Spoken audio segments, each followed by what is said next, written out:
Selamat sore Bapak dan Ibu, serta teman-teman sekalian. Salam sejahtera untuk kita semua.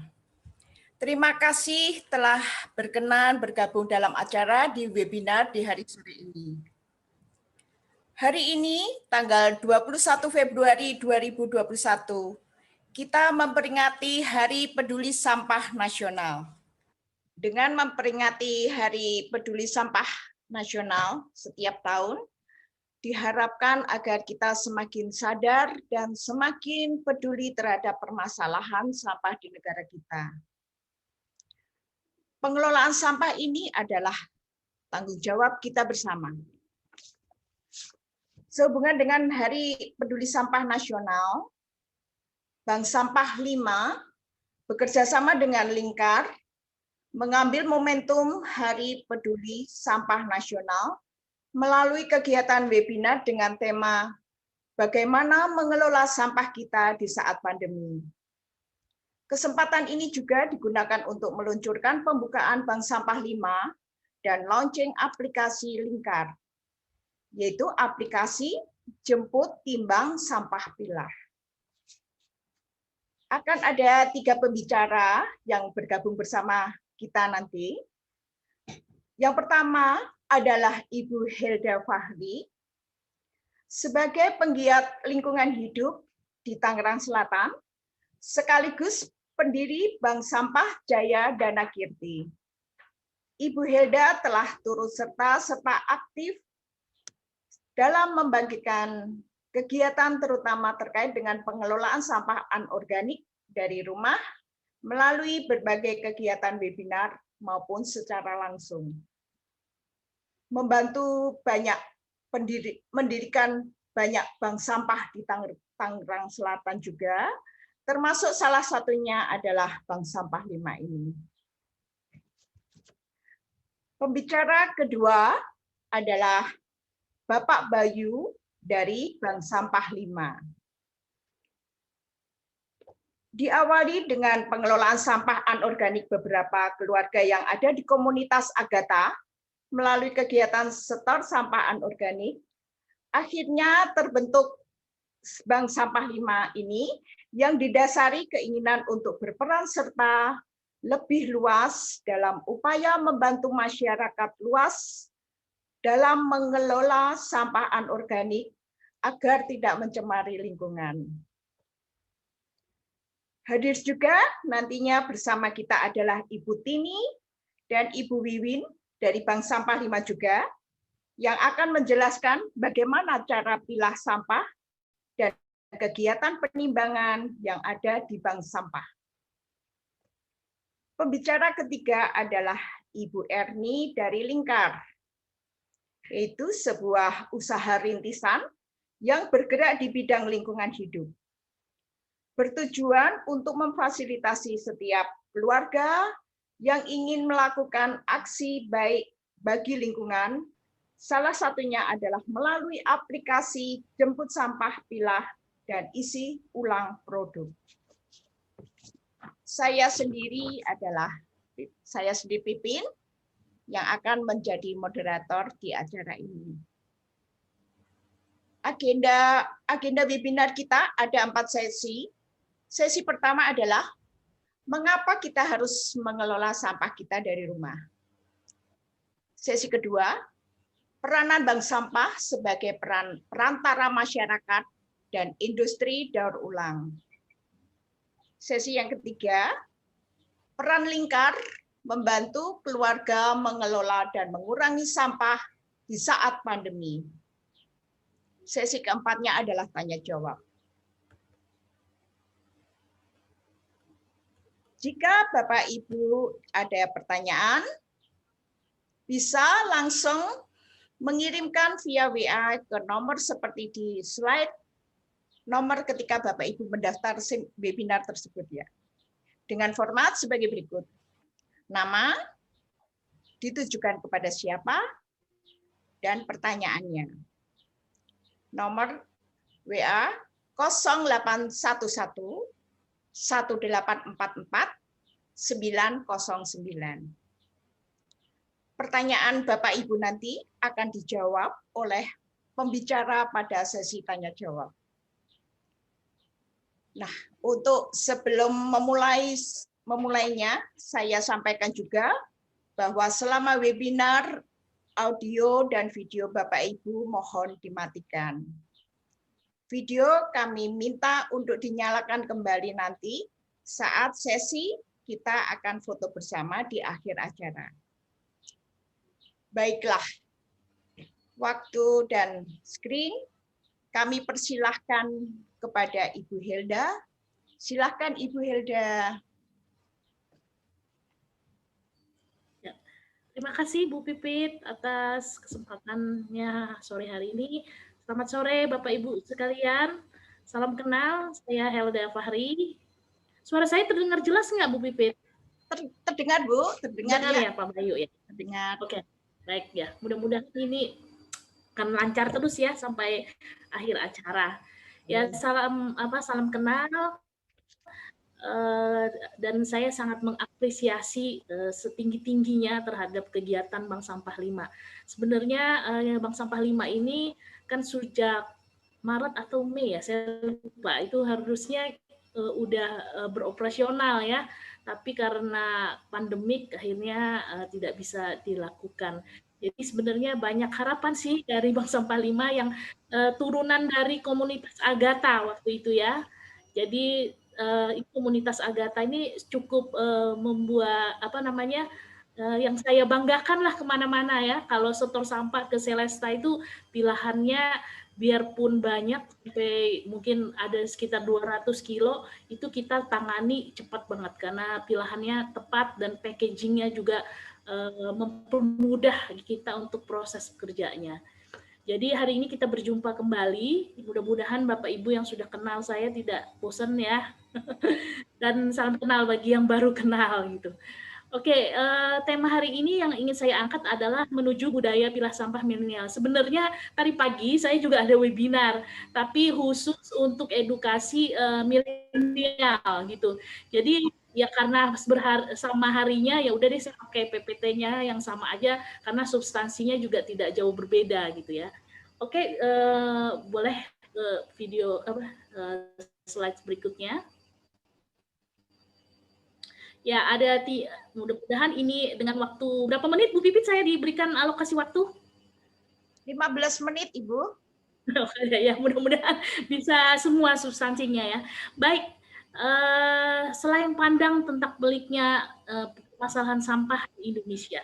Indonesia sudah masuk darurat sampah dan Tangsel juga tempat tinggal kita sudah masuk darurat sampah. Jadi setiap harinya manusia Indonesia itu menghasilkan sampah hingga 2,1 per hari. Bahkan bayi yang baru lahir saja sih dia sudah memproduksi sampah. Ada akumulasi sekitar 67,8 juta ton timbunan sampah setiap harinya. Ya, namun ini mungkin akan menjadi lebih karena kalau kita lihat banyak TPST ilegal, mereka yang membuang sampah tidak ketahuan ke sungai, ke laut dan sebagainya yang tidak bisa dimonitor oleh KLHK. Nah, data dari 67,8 juta ton ini adalah sebenarnya laporan dari teman-teman daerah DLH dari daerah ya.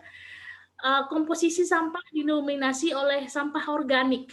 Jadi kita lihat, mungkin saya ingatkan dulu ada kita pernah jatuh cinta mungkin melihat pengelolaan sampah di Singapura yang inseratornya luar biasa. Nah, tidak akan bisa diterapkan di Indonesia karena kenapa? Komposisi sampah kita berbeda dengan mereka. Sampah kita yang paling mendominasi adalah organik, maka penanganan organik lebih harus diintensifkan. Sementara Singapura 49 komposisi sampahnya adalah plastik. Nah, jadi wajar saja mereka mencari terobosan itu dengan inserator. Riwayat inserator pun di beberapa daerah itu ya cukup ternyata mangkrak gitu loh, tidak bisa dioperasikan dengan optimal. Padahal ada beberapa solusi yang sebenarnya lebih berbiaya murah, namun catatannya harus mensertakan peran aktif masyarakat. Oke, sampah setelah itu sampah plastik sebenarnya cuma 14% dari komposisi sampah yang lainnya, cuman ternyata ini juga cukup memberikan dampak lingkungan pencemaran yang luar biasa. Ya, kita nomor 1 di Asia Tenggara menyumbangkan sampah ke perairan, dan kemudian nomor 2 di dunia setelah Cina, nomor 2 membuang sampah organik setelah Arab Saudi, lalu kemudian nomor 3 penyumbang gas emisi gara-gara tumpukan sampah ini dan lainnya itu nomor 3 setelah Amerika dan Cina. Jadi ini perlu koreksi. 60% itu hanya diangkut, ditimbun di tempat pembuangan akhir. Kita tahu tadi melihat videonya, sebenarnya 2005 itu sebagai refleksi diri, jangan lagi terulang. Tapi ternyata 2020 tragedi TPA ini terulang kembali di tempat tinggal kita, di mana pada Jumat dini hari saya agak traumatik dengan angka 22 Mei ya, jebol TPA Cepecang, dan ini kita lihat di sini ini mencemari 100 ton sampah Sungai Cisadane yang ini merupakan satu-satunya sumber air bersih kita se-Tangerang Raya. Jadi unik juga manusia ini ya. Tidak ada lagi alternatif sumber air bersih, namun dia tega mencemari dengan sampahnya sendiri.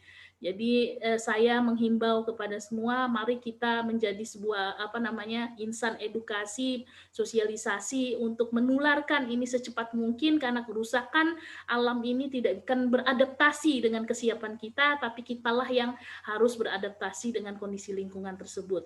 Nah, menyedihkan juga Badan Pusat Statistik bahwa 72% masyarakat itu tidak peduli dengan pengelolaan sampah. Jadi maunya nyampah saja, tapi tidak mau mengelolanya. Padahal saya pikir memilah sampah itu hanya merubah pola kebiasaan ya yang tidak pernah kita lakukan, dan itu tidak sulit gitu loh bagi yang sudah mempraktekkan ya. Lebih sulit menyusun PPT. Ini saya 2 hari nyusun PPT. Kalau milah sampah tinggal masukin tanpa berpikir keras gitu, karena kita sudah terbiasa. Awalnya memang ribet, sesuatu kebiasaan itu pasti akan ribet karena belum pembiasaan. Tapi kalau kita sudah lakukan, kalau kita tidak melakukan tuh ada sesuatu yang salah sepertinya. Nah, 20% yang hanya mau memilah sampah gitu. Jadi cukup pekerjaan besar buat kita ke depan, sementara kerusakan alam tidak menunggu kesiapan kita apapun. Baik, berikutnya. Ini adalah sebuah kesalahan persepsi yang harus kita segera rubah. Jadi selama ini kita cuma hanya mengumpulkan, mengangkut, membuang ke suatu tempat. Jadi kita pikir sampah kita sudah selesai, ternyata kita hanya memindahkan itu, mengirimkan suatu masalah ke tempat lain yang namanya TPA. Dan ironisnya TPA kita se-Indonesia ini masih bermetode open dumping. Jadi ditumpuk begitu saja tanpa ada proses pengelolaan selanjutnya yang memberikan harapan sampah itu bisa menjadi sebuah resources baru. Nah, kalau toh Bandar Gebang itu juga tidak optimal. Mungkin sekali-kali kalau mau mengajak orang sadar itu rekreasi, jangan ke tempat yang bersih seperti mall dan sebagainya, ke TPA gitu, biar ada semacam sebuah kesadaran, dorongan kuat untuk melakukan sebuah action gitu ya terhadap kita harus lakukan mulai sekarang gitu. Nah, polanya itu dilandasi sampah itu harus dibuang. Padahal sampah itu memberikan resources yang luar biasa terhadap peradaban manusia. Ya, baik, berikutnya. Oke, ini selain pandang tentang plastik pollution. Sebenarnya plastiklah tidak menjadi terlarang ya. Saya juga tidak akan radikal untuk menutup pabrik plastik gitu loh, karena tidak punya kemampuan juga. Tapi setidaknya kita harus mengelola plastik ini tidak menjadi polusi bagi kehidupan kita. Jadi sebenarnya seperti kayak senjata makan tuan sih ya, plastik ini diciptakan untuk mengatasi waktu itu penambangan pohon yang cukup masif ya, sehingga ada inovasi supaya tahan lama. Masalahnya ini kita menggunakannya sekali pakai. Jadi kalau harus digunakan berulang, kita perpanjang masa barang itu akan menjadi lebih baik, dan kita tahan sampah itu tidak beredar bebas liar kemana-manapun. Nah, dan kemudian menjadi juga persoalan penting adalah penyumbang sampah ke TPA ini adalah 48 dari rumah tangga, diikuti oleh kawasan komersial, kawasan publik, ya, sekolah, pasar tradisional. Yang lainnya ini agak mudah. Jadi kalau ya ibu-ibu kalau sekarang di Tangsel di Jabodetabek lah happening banget tentang pengelolaan maggot. Itu kalau kita ke restoran, ke mall itu cepet gitu loh. Maksudnya kita mudah dapat, bahkan orang berani membeli. Tapi masalahnya yang 48 ini kecil-kecil tapi banyak. Dan kadang tidak terlayani dengan pengangkutan. Akhirnya mereka buang ke sungai, buang ke jalan, buang ke trotoar dan sebagainya. Ini yang memang harus kita upayakan. Jadi ke solusi berikutnya itu pintu pembukanya itu adalah memilah sampah dari rumah, ya. Baik, oke, ini sampah dan perubahan iklim. Jadi ternyata sampah ini salah satu variabel penyumbang dari pemanasan global. Jadi kita tidak hanya menyumbang polusi sampah ke TPA, ke sungai, ke laut, ya seperti TPA Cipecang yang kemudian longsor itu, longsor itu, tapi juga menyumbang emisi gas metan. Di mana kita tahu jika sampah organik terkurung di kresek lalu tidak ada akses oksigen, ya itu tadi kalau tidak menimbulkan ledakan dia akan penyumbang pemanasan global, dia akan merusak lapisan ozon dan kemudian mengikat oksigen jika dia aktif gitu ya. Nah, 1 ton sampah padat itu menghasilkan 50 kg gas metan. Jadi kita selama ini setiap 1 ton, Tangsel menyumbang 900 ton sampah. Berarti kalikan saja ya 50. Berapa? Itulah penyumbang kita terhadap pemanasan global dan kemudian berakses pada perubahan iklim. Nah, apa solusinya? Jadi solusinya adalah bank sampah. Bank sampah ini ya. Baik, mungkin ini dulu yang saya bahas ya. Tidak hanya untuk milenial sebenarnya, tapi bagi individu kita. Biasanya kita memiliki kesadaran terhadap lingkungan itu kan terakses kepada sosial media. Tadi saya survei sedikit, milenial itu mereka aktif untuk media sosial. Nah, konten-konten lingkungan itu kayaknya harus kita intensifkan jadi tidak hanya proses penyadaran diri kita sendiri, tapi juga penyadaran kepada orang lain. Ya, kalau dulu orang beriklan kan agak ribet. Sekarang orang dengan sosial medianya pribadi personal pun sudah mampu melakukan edukasi. Kita tidak tahu mungkin silent leader itu ada 1, 2, 3 yang berubah karena postingan kita. Jadi saya kadang ada sekitar 1000-an lah sudah ya komunitas yang saya bangun di Tangsel dan Kabupaten Tangsel itu setiap kita melakukan harus kita update ke sosial media. Karena ini sebuah edukasi yang tanpa batas gitu ya. Orang pasti lebih pegang gadget daripada nonton TV mungkin gitu loh. Lebih pegang gadget daripada buku mungkin. Nah, jadi perlu ada suatu strategi khusus untuk menyebarkan virus kepedulian ini. Biasanya setelah sadar mereka dengan sendiri akan ngumpul dengan orang-orang yang sefrekuensi gitu ya. Jadi mereka ikut grup biasanya untuk meningkatkan pengetahuan mereka. Ada diskusi publik seperti ini, offline dan offline ya. Lalu setelah bergabung biasanya menuntut diri juga untuk terlibat aktif dalam setiap kegiatan, baik itu bank sampah, mendirikan bank sampahnya di rumahnya masing-masing. Nah, lalu dengan sendirinya dia akan menjalani pola hidup ramah lingkungan, zero waste lifestyle ya. Jadi sebuah gaya hidup baru lah milenial dan dengan konsep 3R. Nah, dan pasti dengan sendirinya kita akan berbagi pengalaman kepada masyarakat yang belum tersentuh terhadap konsep dan perilaku zero waste ini. Diharapkan kita tidak lagi berpola lama dengan kumpul angkut buang. Itu sentralisasi pengelolaan sampah. Ya, kita tahu itu sudah memberikan sebuah masalah yang selama TPA kita itu open dumping gitu. Sebentar, sebelumnya Mbak Erni, ini poin penting nih sebenarnya ya. Oke, baik, saya ini saja, cuman gambar aja. Jadi kita bisa melakukan desentralisasi, jadi penahanan sampah dari rumah. Gitu. Menurut beberapa pengalaman teman-teman, nanti bisa diuji cobakan ya, kalau umpamanya sudah aktif melakukan setor sampah ke bank sampah untuk non-organiknya, sampah organik untuk semua dikelola. Itu signifikan banget pengurangan ke TPA. Saya sudah berbulan-bulan puasa, tidak pernah lagi, ibaratnya tuh sebungkus kulit permen pun itu tidak lagi kita buang ke tong sampah. Karena kita tahu kalau itu dibuang ke tong sampah depan rumah, maka itu dengan otomatis akan terkirim ke TPA. Jadi kita mampu melakukan. Nah, ini bisa dilakukan pelatihan, bukan pelatihan ya, maksudnya kita lakukan sesuai klasifikasi kita gitu loh. Saya biasanya tetap menyediakan tong komposter di rumah dan juga lubang biopori. Harusnya peradaban baru, nah ini perlu pengembang berpikiran demikian, harusnya biopori itu sudah menjadi haknya yang punya rumah gitu ya, dibangun juga minimal mungkin 5 biopori.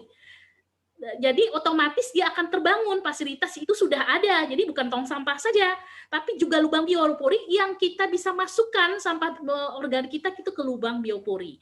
Ini manfaat yang sangat luar biasa. Jadi kalau seandainya tiap rumah diwajibkan, ada regulasinya gitu, mewajibkan. Jadi kalau mamanya mewajibkan tidak dilaksanakan ya denda mamanya ya. Ini cukup memberikan dampak pengurangan yang luar biasa. Saya pikir banjir juga akan terselesaikan karena kita jadi nabung air dan kemudian memperbaiki semua apa yang ada di bawah tanah.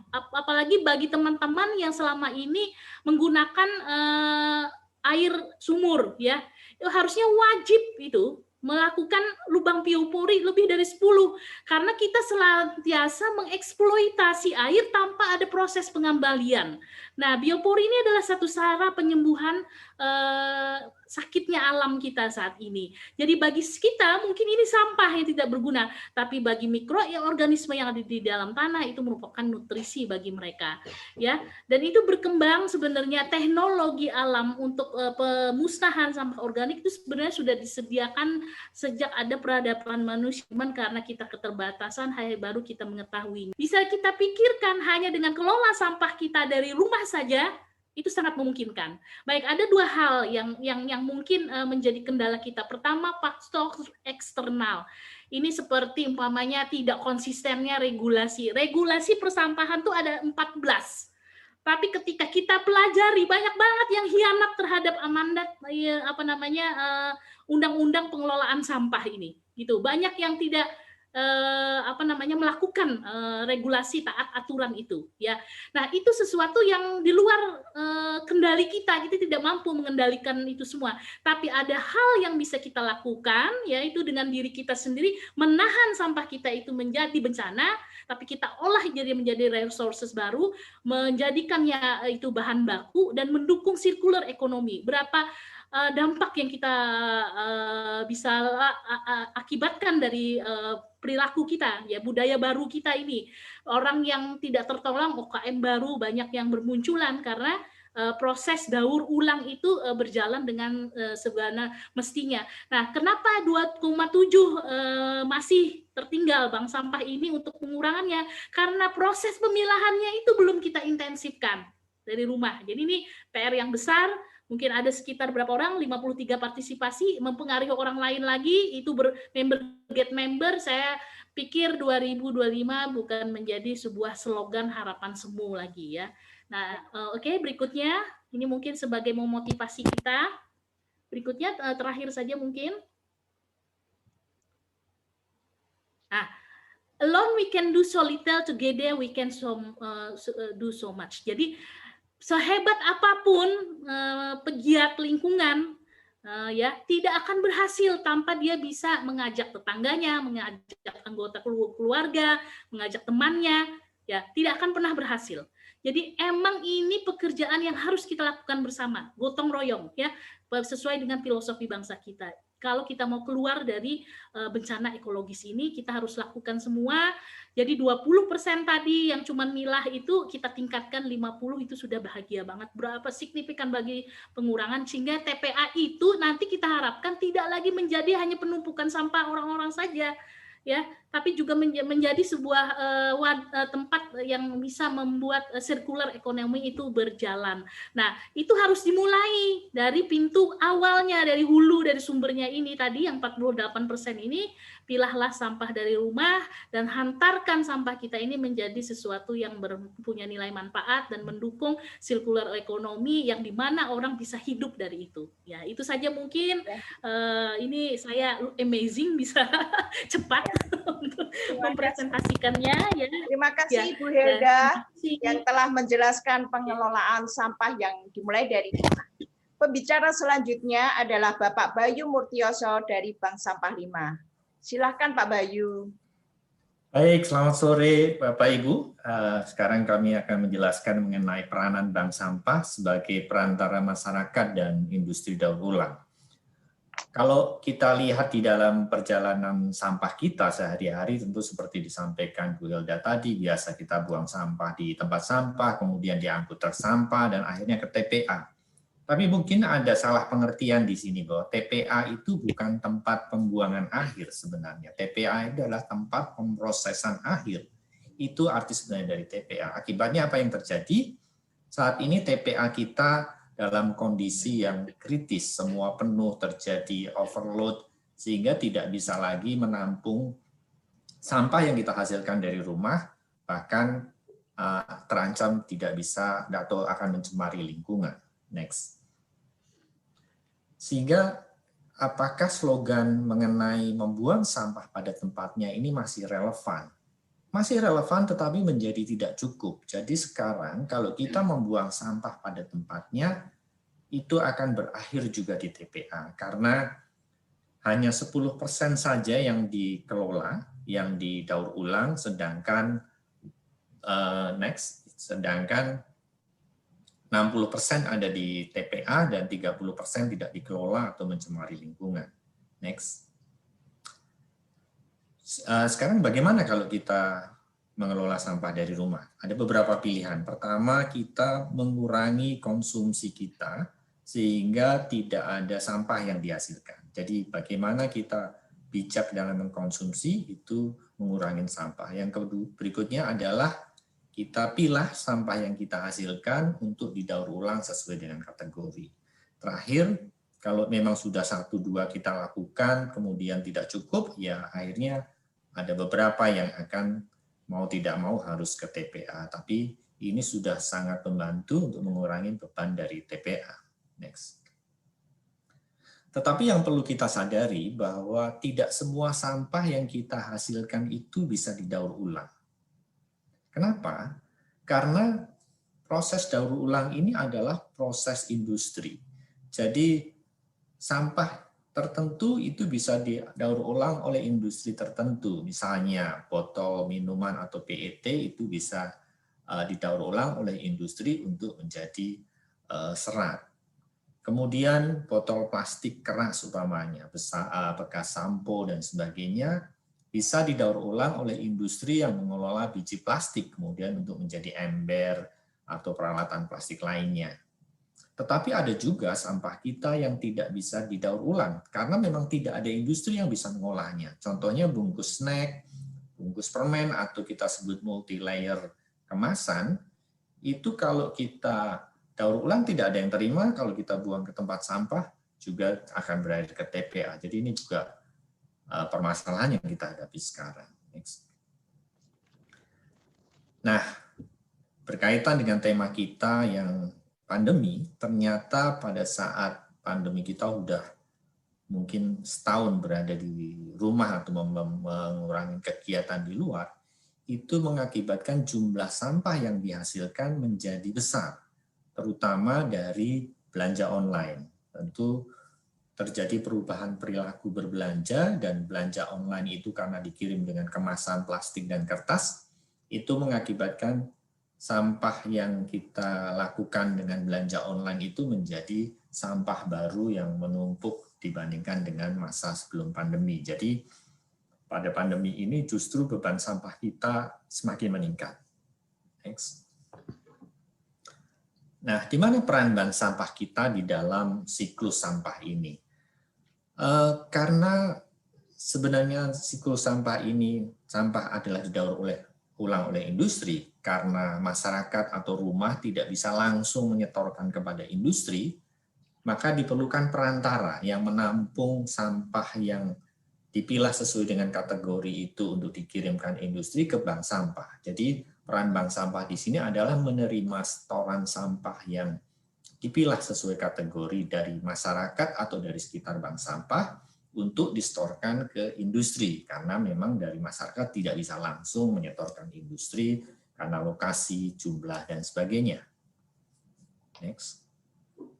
Selain itu, bank sampah juga tidak hanya berperan soal bagaimana mengelola sampahnya, yang lebih penting adalah berperan juga untuk merubah perilaku atau memberikan kesadaran atau memberikan kepedulian supaya sampah yang dihasilkan itu menjadi berkurang. Jadi tidak hanya mengelola sampah yang dihasilkan, tetapi sebisa mungkin sampah yang dihasilkan itu juga berkurang sehingga tidak menjadi beban.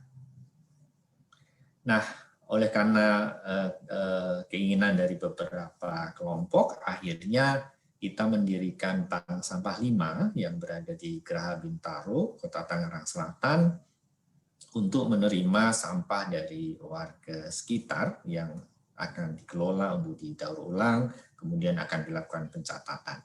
Nah, berikutnya bagaimana proses pengelolaannya kita lihat di video berikut. Sebelum sampah anorganik disetorkan ke bank sampah, langkah pertama yang harus dilakukan adalah memilah sampah dari rumah. 4 langkah yang harus dilakukan adalah: 1. Menyiapkan wadah tempat pilah.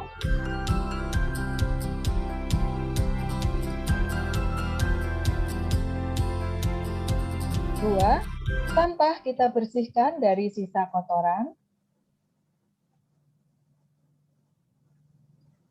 3. Setelah bersih dan kering, masukkan ke wadah pilah.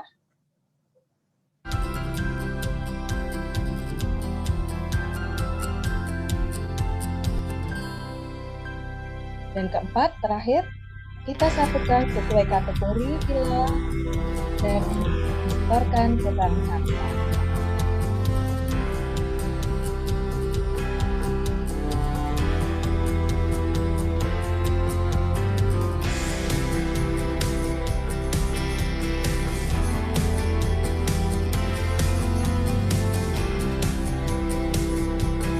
Bapak Ibu, berikut ini adalah kategori sampah yang ada di bank sampah.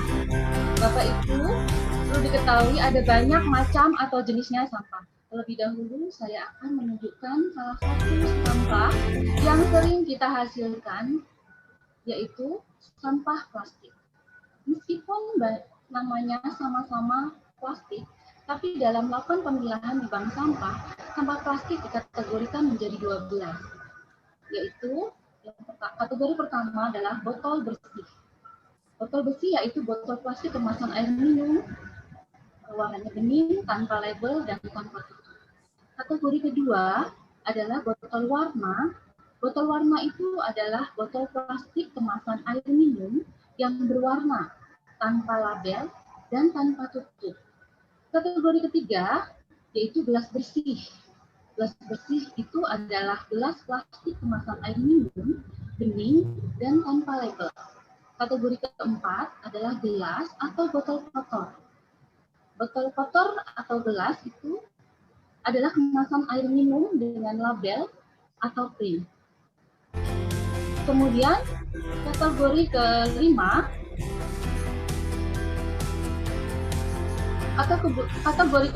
adalah emberan. Emberan adalah kemasan plastik berbahan lentur atau keras. Contohnya sedotan, tube, kemudian ada botol kecap atau saus, botol sampo, atau bekas deodoran. Kategori keenam adalah impact, yaitu sejenis plastik keras dan cenderung getah atau mudah patah. Kategori ketujuh adalah kristal, yaitu plastik keras yang kuning.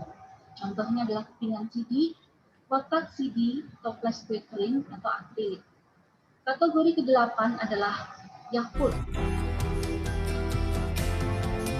Kemudian kategori ke-9 adalah tutup galon. Kategori ke-10 adalah tutup botol.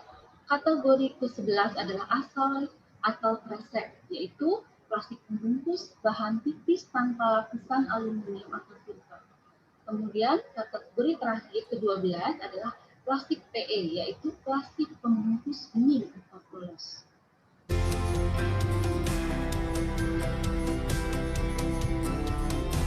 Selain plastik, ada juga jenis kertas antara lain boncos. Boncos itu adalah jenis kertas, bukan kardus. Kemudian ada Tetra Pak, koran, kardus, kemudian kertas HVS bekas, majalah, buku tulis atau buku pelajaran. Selain itu ada juga jenis beling.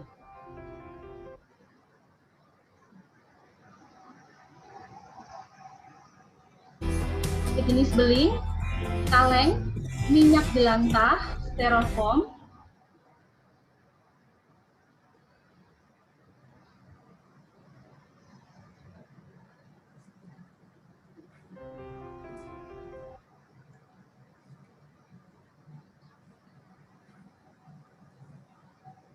sebelumnya.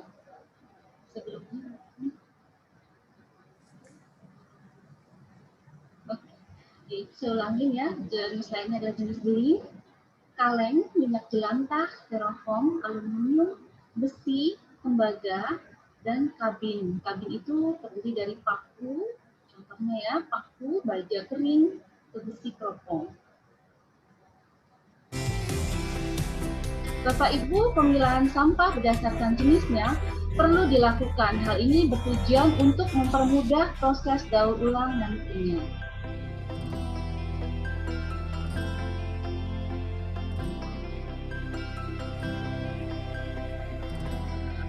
Setelah sampah dipilah, baru kemudian disetorkan ke bank sampah. Sampah yang sudah terpilah dengan benar akan ditimbang oleh petugas untuk menentukan berapa beratnya dan nilai rupiahnya.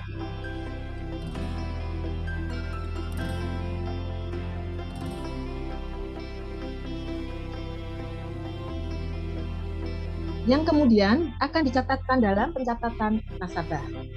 Sebagai bonusnya, kita mendapatkan rasa bahagia karena sudah melakukan hal yang baik untuk lingkungan, ilmu baru tentang kreasi daur ulang, dan tentu saja ada nilai rupiahnya juga. Dan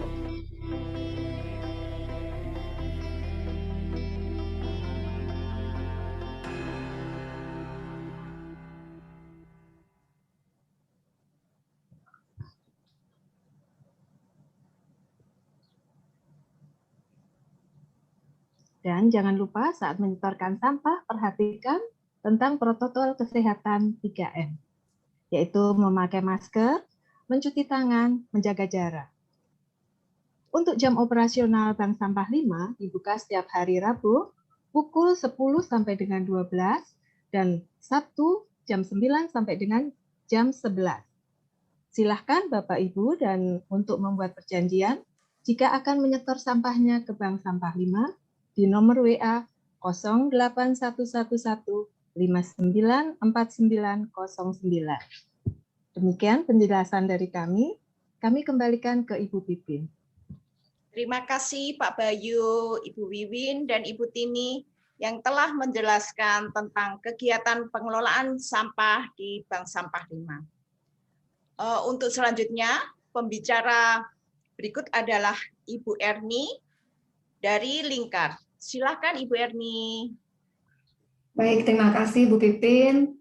Selamat sore Bapak dan Ibu, saya Erni, saya dari Lingkar, tapi saya juga ada di Bank Sampah 5. Baik, jadi topik untuk Lingkar saat ini adalah peran Lingkar dalam membantu keluarga mengelola dan mengurangi sampah, terutama di saat pandemi ini.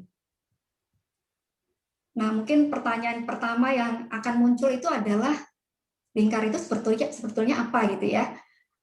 Jadi tadi mungkin sempat dijelaskan Bu Pipin di awal bahwa Lingkar itu adalah startup atau usaha rintisan. Nah, usaha rintisan ini tujuannya apa? Tujuannya adalah usaha rintisan ini bergerak di lingkungan hidup. Skopnya lingkungan hidup. Tujuannya adalah kita mau mempermudah, memberikan fasilitas, memfasilitasi para keluarga yang mau melakukan aksi hijaunya di keluarga masing-masing, terutama terkait dalam hal kegiatan untuk mengurangi dan mengelola sampah organik dan anorganiknya. Nah, sebetulnya Lingkar itu didasari ketika kami mendirikan Lingkar, ini didasari dari pengalaman keluarga kami sendiri ketika melakukan pengelolaan sampah dari rumah tangga. Jadi ketika kami melakukan pengelolaan ini, kami memilah, kami juga berpikir alangkah lebih baiknya kalau kegiatan yang berbasis keluarga ini bisa dilakukan juga oleh keluarga-keluarga yang lainnya, sehingga perubahan itu bisa terjadi berlipat-lipat, gitu ya. Ada efek multiply efeknya di situ. Nah, kemudian dari sini solusi yang kami berikan untuk aksi lingkungan dari Lingkar itu ada beberapa hal. Yang pertama, tadi sudah saya sampaikan bahwa ini adalah kegiatan berbasis keluarga.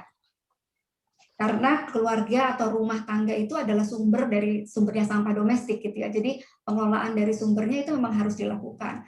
Dan perbaikan lingkungan global itu akan bisa terjadi kalau ada perubahan perilaku di dalam keluarga.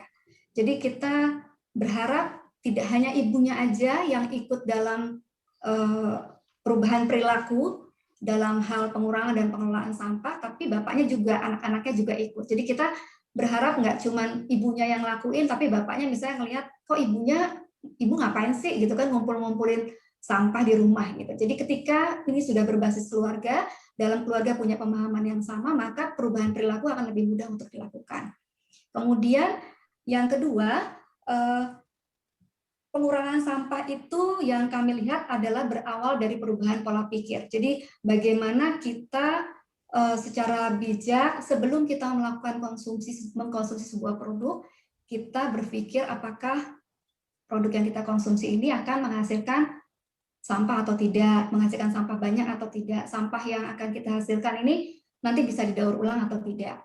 Kemudian yang berikutnya adalah kami juga melihat bahwa pengurangan sampah itu bisa dilakukan dengan kegiatan yang namanya reuse gitu. Jadi bagaimana kita menggunakan produk yang bisa digunakan berulang kali dibandingkan hanya menggunakan produk yang hanya satu kali dipakai dan menjadi akhirnya kemasan sekali pakai.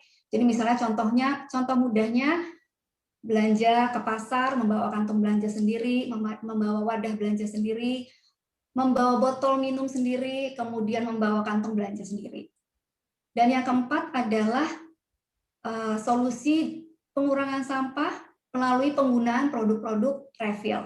Jadi produk yang bisa diisi ulang sehingga kita tidak meninggalkan sampah kemasan sekali pakai. Jadi konsepnya ini seperti isi ulang, kalau Bapak Ibu mungkin bisa ingat ya, seperti isi ulang, contohnya kayak produk galon aqua gitu ya. Kemudian ketika langkah 2, 3, dan 4 itu kita sudah lakukan, jadi upaya pengurangan sudah kita lakukan secara maksimal, tetapi masih ada sisanya, masih ada eksesnya yang tidak bisa kita tangani, maka upaya yang berikutnya adalah bagaimana kita berusaha memilah dan mensortir sampahnya supaya bisa didaur ulang, gitu ya. Nah, dari Lingkar sendiri kita ada beberapa layanan sebetulnya. Yang pertama adalah Sikumbang. Jadi Sikumbang ini adalah aksi kumpul dan timbang terkait kegiatan untuk mengumpulkan dan menimbang sampah. Yang kedua adalah Siul atau produk-produk isi ulang. Yang ketiga adalah Sionik. Ini adalah terkait penyediaan fasilitas terkait pengolahan sampah organik. Kemudian Sidalang adalah kreasi daur ulang. Jadi ini berupa inspirasi atau barang-barang yang bisa menjadi peralatan yang bisa Bapak Ibu lakukan, bahan baku ketika Bapak Ibu mau melakukan kreasi daur ulang di rumah. Kemudian ada Sijali atau isi jajanmu lagi, dan yang terakhir adalah eduling atau edukasi lingkungan. Nah, saya mau sedikit menjelaskan, tadi Pak Bayu sudah menjelaskan bagaimana peran bank sampah menghubungkan antara masyarakat yang peduli dan ingin melakukan perbuatan baik bagi lingkungan dengan industri daur ulang. Jadi bank sampah itu ada di tengah-tengahnya. Tadi kita sudah dijelaskan oleh Pak Bayu. Nah, lingkar itu ada di mana? Jadi posisi lingkar itu ada di antara masyarakat yang peduli dan ada di antara bank sampah. Mengapa demikian? Karena kami melihat demikian bahwa setiap rumah tangga, setiap keluarga pasti punya permasalahan, punya kendalanya masing-masing. Ada beberapa keluarga yang mungkin bisa langsung menyetorkan sampahnya ke bank sampah. Kemudian bisa melakukan pemilahan sampah dengan kriteria yang disediakan oleh bank sampah. Biasanya kriteria yang ada di bank sampah memang cukup detail gitu ya, karena harapannya memang bank sampah akan langsung bisa menyetorkan ke lapak dan seterusnya sampai ke industri daur ulang. Nah, kami menyadari bahwa setiap keluarga mungkin punya keterbatasan sendiri-sendiri.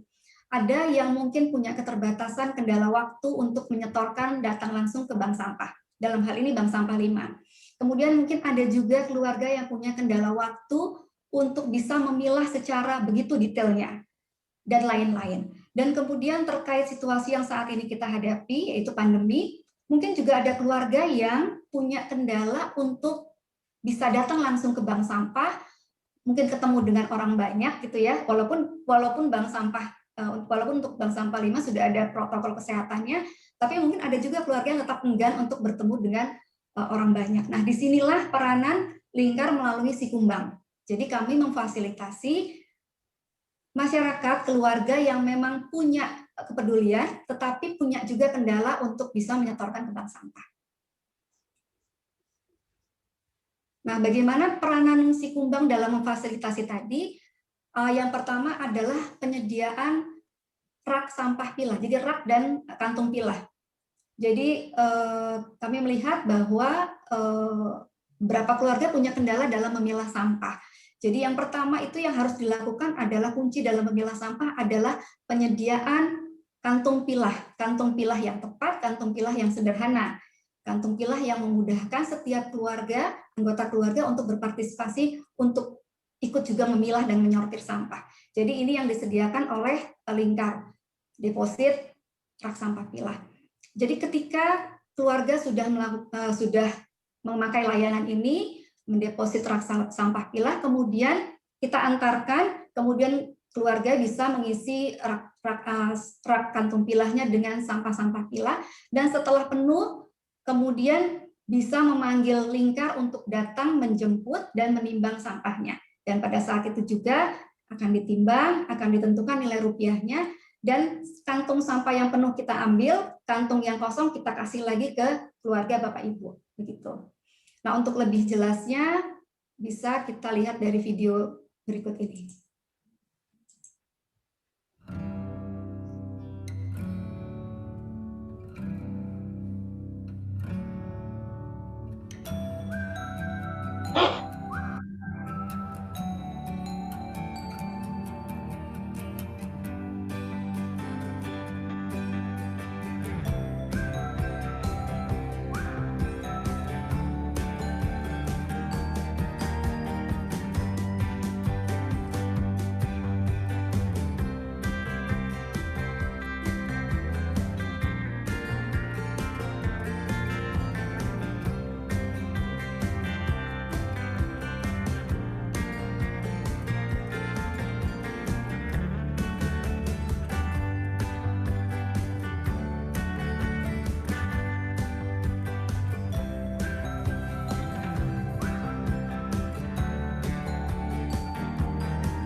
Baik, itu adalah sedikit penjelasan terkait layanan Sikumbang, dan kemudian sedikit saya mau juga menjelaskan ini terkait dengan bagian dari upaya mengurangi sampah dari kemasan sekali pakai. Itu adalah produk siul, di mana kami menyediakan beberapa macam produk pembersih rumah tangga yang bisa diisi ulang. Jadi pada pembelian pertama membeli botol berserta isinya, tapi kemudian pada pembelian berikutnya ketika botolnya sudah kosong, kami bisa dihubungi sehingga kami kemudian mengantarkan produk yang baru.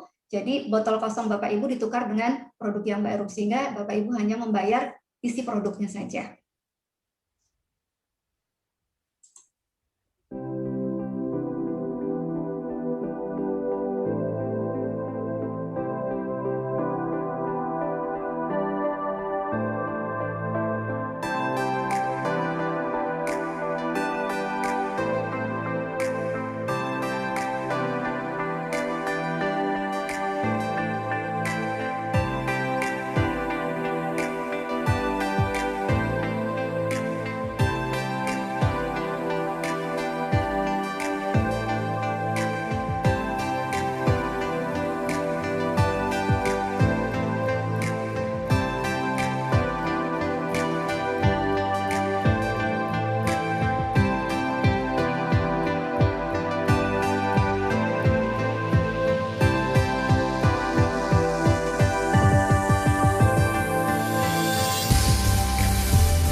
Untuk cara pesan layanannya bisa di-download di aplikasinya, sementara ada di Google Play Store, mungkin baru dalam 1 minggu ke depan aktif. Kemudian kalau Bapak Ibu ingin informasi lebih lanjut bisa menghubungi nomor yang tertera di layar Bapak Ibu via WhatsApp 0811 1844 909. Demikian akhir presentasi dari saya. Terima kasih. Saya serahkan kembali kepada Bu Ipin.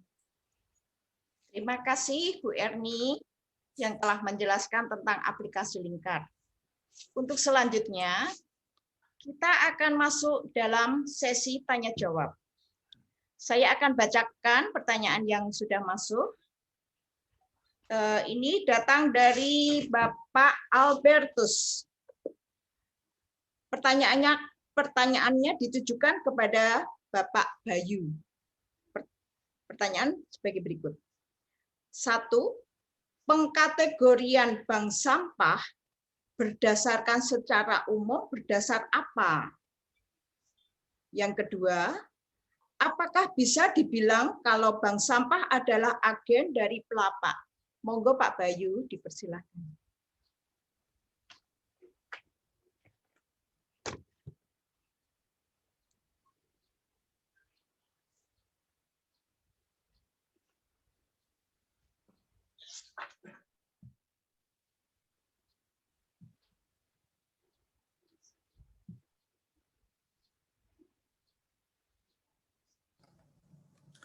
Baik, terima kasih.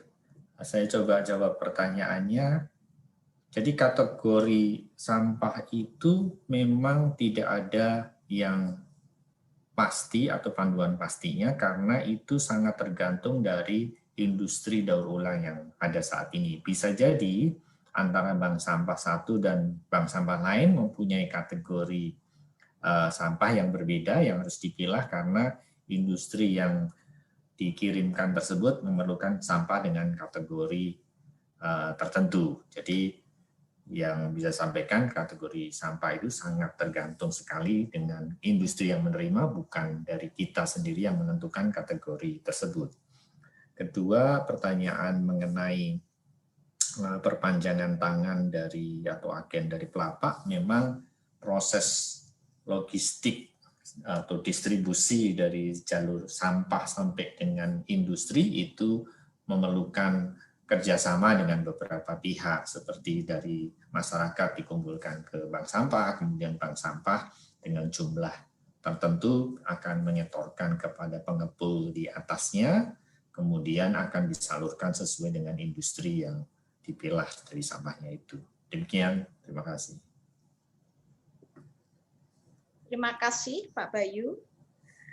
Untuk pertanyaan yang kedua, datang dari Ibu Yati, menanyakan kepada Ibu Erni, pertanyaannya adalah, apakah ada perbedaan harga ketika kita menyetorkan sampah kita langsung ke bank sampah dan jika melalui Lingkar? Monggo Bu Erni. Baik, terima kasih Bu Pipin. Jadi seperti tadi sudah saya sampaikan bahwa lingkar adalah perantara di antara keluarga dan juga bank sampah. Kalau Bapak Ibu langsung menyetorkan sampah ke bank sampah dengan kriteria yang begitu detail yang ada di bank sampah, memang apresiasi secara rupiah yang diberikan kepada Bapak Ibu lebih tinggi, gitu ya, karena Bapak Ibu sudah melakukan kegiatan pilah yang lebih detail, gitu. Tapi berbeda ketika Bapak Ibu menyetorkannya lewat lingkar dengan kriteria yang lebih sederhana. Jadi memang sampah pilah yang sudah Bapak Ibu setorkan dinilai diberikan value yang lebih rendah. Karena kenapa demikian? Karena ketika itu ketika Bapak Ibu setorkan sampah pilah Bapak Ibu ke lingkar, maka dari lingkarnya sendiri harus ada effort untuk melakukan pilah lagi yang sesuai dengan kriteria yang ada di bank sampah. Jadi begitu, semoga menjawab. Terima kasih.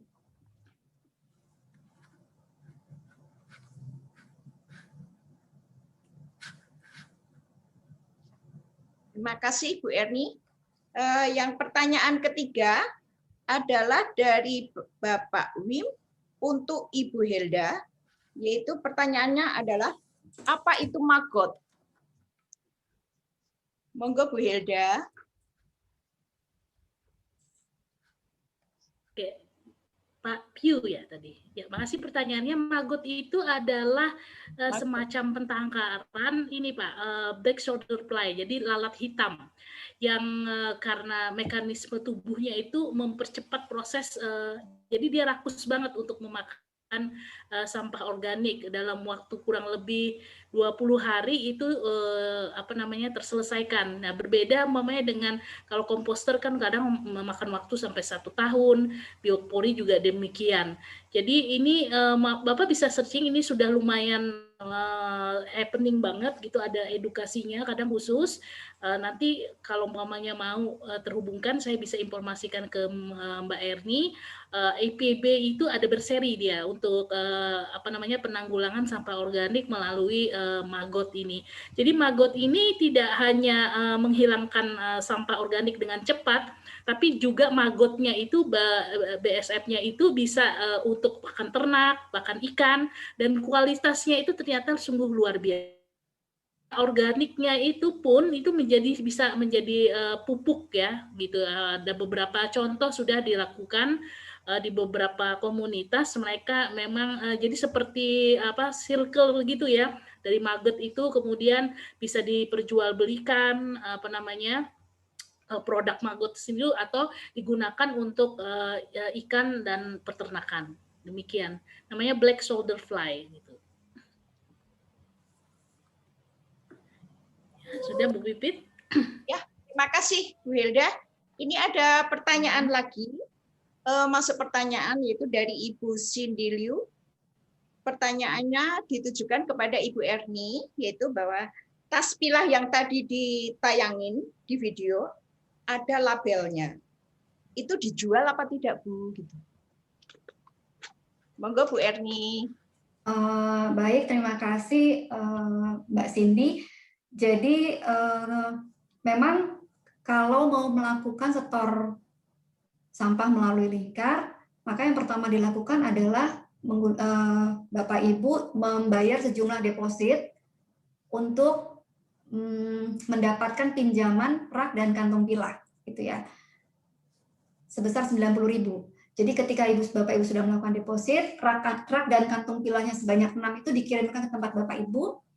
Nah, untuk dipinjamkan, sistemnya deposit, artinya ketika Bapak Ibu sudah tidak menggunakan layanan lingkar untuk menjemput sampah pilah lagi dalam periode tertentu, maka kemudian nanti raknya dikembalikan, kantongnya dikembalikan, uang Ibu juga dikembalikan, begitu. Kemudian apalagi tadi ya, sudah ya Bu Pipin ya kalau nggak salah ya. Jadi sistemnya menggunakan deposit, untuk memulai menggunakan layanan Sikumbang. Itu saja Bu Pipin. Ini saya jawab sekaligus langsung, ada beberapa pertanyaan yang ada lewat chat, gitu ya. Jadi saya bacakan dari Ibu Arti Hapsari. Ya. Pertanyaan yang pertama adalah satu jangkauan bank sampah lingkar itu berapa kakak? Kemudian berapa biaya investasi untuk awalan sehingga ada mobil dan lain sebagainya. Baik, saya akan jawab. Jadi Ibu Arti, jadi mungkin tadi sedikit agak membingungkan. Jadi ada bank sampah 5, ada lingkar. Jadi sebetulnya ini adalah yang berbeda, dua hal yang berbeda gitu ya. Dua hal yang berbeda. Berbedanya dalam hal apa? Berbedanya dalam hal kalau bank sampah 5 memang hanya menyediakan setor sampah terpilah. Dan kemudian juga ada kegiatan-kegiatan bank sampah pada umumnya seperti kegiatan edukasi, pengelolaan sampah organik dan maupun anorganik. Jadi yang namanya bank sampah tadi adalah bank sampah 5, Bu. Sedangkan lingkar ini adalah usaha lain di luar itu. Jadi badan usaha yang berbeda. Jadi kalau lingkar itu bentuknya memang badan usaha, sedangkan bank sampah itu adalah sebetulnya kegiatan swadaya masyarakat. Jangkauan bank sampah 5 itu saat ini kami fokuskan di sekitar Geraha Raya. Geraha Raya saja dan juga mungkin masih bisa Bintaro, tapi Bintaronya juga sektor yang udah dekat-dekat ke Geraha Raya. Gitu. Jadi kalau Ibu tanya biaya investasi untuk awalan sehingga ada mobil, bukan, jadi mobilnya itu bukan punya mobil bank sampah 5, karena kita juga baru mulai bank sampah 5 ini. Mobilnya ini adalah mobil lingkar. Jadi tadi lingkar itu yang sifatnya badan usaha itu memfasilitasi kalau ada keluarga yang mau melakukan pilah dan setor sampah, tapi mereka punya kendala-kendala, misalnya nggak bisa datang langsung ke bank sampahnya, atau nggak bisa memilah secara lebih detail, dan seterusnya. Jadi difasilitasi oleh lingkar dan dengan fasilitas-fasilitas yang lainnya tadi. Begitu Bu Arti kurang lebih.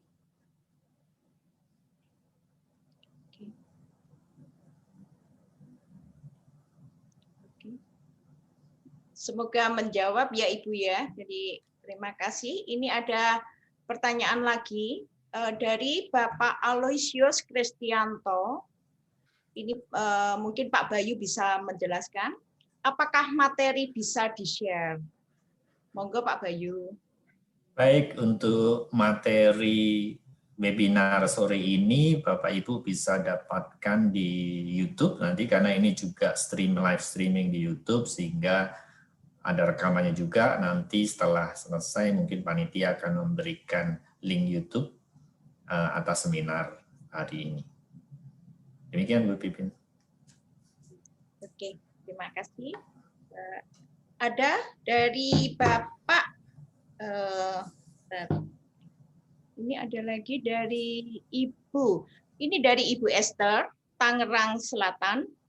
Buat Ibu Erni, pada Sikumbang, apakah tempat-tempat pemilahan sampah bisa didapatkan dengan cuma-cuma atau harus bayar? Monggo Bu Erni. Tadi sepertinya sudah dijelaskan ya Bu ya. Sama ya Ibu. Mungkin saya bisa bantu, ada beberapa pertanyaan juga yang masuk ke nomor WhatsApp dari panitia. Jadi ini masih dari Pak Wim. Pak Wim, ada pertanyaan untuk Ibu Helda. Botol plastik apa bisa ada dua harga jual antara botolnya dan tutupnya? Katanya tutup botol lebih mahal daripada bodi botol. Kemudian pertanyaan, ya itu Bu Helda mungkin bisa dibantu untuk menjawab. Ya, ini apa namanya? Saya pikir yang kalau botol lebih mahal ya dibanding tutupnya. Ya, jadi betul. itu pun perlakuannya juga beda. Kalau umpamanya masih ada labelnya itu akan lain. Jadi kategori botol kotor ya. Nah, kalau umpamanya dia lepas label, lepas tutup, itu lain lagi apa namanya harganya. Jadi perbedaannya emang ada itu Pak. Jadi ada 3 item. Nah, yang menjadi masalah itu kan labelnya. Tapi ada beberapa teman-teman itu sudah punya inisiatif sendiri, biasanya berkolaborasi lah dengan komunitas yang mengolah label dan sasetan. Tadi mungkin Pak Bayu bahwa deforestation menjadi persoalan buat kita, tapi kita tidak menghalangi kita untuk melakukan kolaborasi. Nah, ini sudah ada termanfaatkan tuh biasanya untuk yang sasetan tuh buat apa namanya konblok ya. Sudah ada di sekitar Tangsel dan Jakarta Selatan ya, ada dua lah. Jadi biasanya kita punya alternatif. Kalau ini mampanya tidak bisa penjemputan, kita lakukan kormika itu belum ada nilainya, tapi masih tetap bisa dikelola gitu. Jadi kita bisa halaulah itu tidak mencemari lingkungan. Demikian juga dengan plastik mika ya. Kalau di bank sampah itu yang punya nilai jual kan masih nomor 5 dan 6 saja. Selain itu tidak punya nilai jual. Nih, sasetan dan mika itu kan lumayan, kuantitatifnya lumayan besar. Akhirnya kita bekerja sama dengan pelapak, kita seperti bayar per kilonya itu 1.000. Jadi bukan beliau menjual sampah itu kepada pelapaknya. Ya, itu selalu satu alternatif lah. Jadi untuk punya nilai jual belum ada. Ini jadi sebenarnya diskusi nasional ya, bahwa ternyata PR juga ini untuk sasetan. Jadi kita perlu dorong juga regulasi para produsen yang menggunakan kemasan ini untuk ya berinovasi lah. Minimal dia harus menarik sebenarnya sampah sasetan ini kalau tidak bisa didaur ulang kembali. Jadi ini perlu dorongan dari masyarakat untuk sebenarnya sudah ada regulasinya, tinggal ditandatanganin Bu Menteri. 2002 itu harus dioperasionalkan, ada tuntutan dari kepada produsen.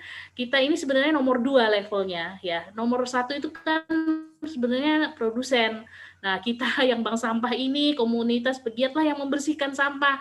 Nah, seharusnya kan seperti kayak prinsip galon, itu kan tidak berkeliaran, karena diambil lagi oleh produsen, gitu ya.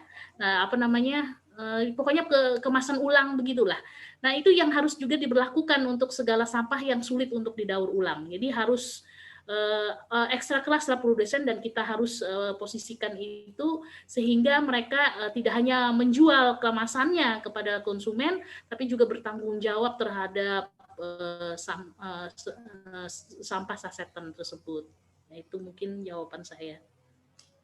Oke, ini dari saya ada satu lagi yang masuk. Pertanyaan terakhir mungkin ya Bapak Ibu. Dari pertanyaan dari Ibu Rika. Apakah ada kemungkinan proses penolakan sampah yang akan disetorkan ke bank sampah atau ke lingkar? Misalnya tidak bersih, masih ada sisa makanan atau minuman di sampah yang akan disetor. Kemudian yang kedua, apakah aplikasi lingkar bisa dipakai di luar Serpong atau Tangerang? Jadi terima kasih Bu Rika. Jadi pada prinsipnya itu namanya sampah pilah itu adalah bukan hanya menyortir sampah berdasar kategori, tapi juga harus memastikan bahwa sampah itu dalam kondisi bersih dan kering, gitu ya. Kenapa demikian? Karena nantinya supaya mempermudah proses daur ulang selanjutnya, gitu. Jadi kalau tadi Ibu Rika mungkin sempat lihat di video 4 cara mudah untuk melakukan pilah sampah, maka yang pertama itu adalah sediakan kantongnya, kedua adalah bersihkan dari sisa-sisa kotoran. Kemudian yang ketiga masukkan kantong pilah, keempat setelah masukkan ke dalam kantong pilah, nanti setelah penuh dikumpulkan jadi satu, kemudian bisa disetorkan ke bank sampah. Kemudian layanan lingkar, apakah bisa dipakai di luar Serpong atau Tangerang? Jadi memang untuk saat ini layanan lingkar itu masih sangat terbatas, hanya untuk di Tangerang Selatan, lebih kecil lagi di Geraha Raya dan Bintaro sektor 7 dan 9. Begitu Ibu Rika kira-kira. Sepertinya pertanyaannya sudah selesai Bu Pipin, karena waktu kita juga sudah hampir habis ya Bu Pipin ya. Ya, terima kasih Mbak Erni, Bu Erni ya. Akhirnya sekarang kita sudah sampai pada akhir dari acara webinar kali ini. Kami berharap semoga dengan acara ini bisa menginspirasi Bapak Ibu dan rekan-rekan sekalian untuk semakin tergerak hati dan untuk memulai lagi peduli pada pengelolaan sampah yang mana dimulai dari rumah masing-masing. Bisa memberikan inspirasi juga bagi Bapak Ibu untuk lingkungan yang terus semangat berjuang dalam menjaga bumi tempat kita bersama. Di akhir kata kami menghaturkan terima kasih kepada Bapak Ibu narasumber, Ibu Helda, Bapak Bayu, Ibu Wiwin, Ibu Tini, dan Ibu Erni. Serta tak lupa juga kepada para peserta webinar. Terima kasih sekali.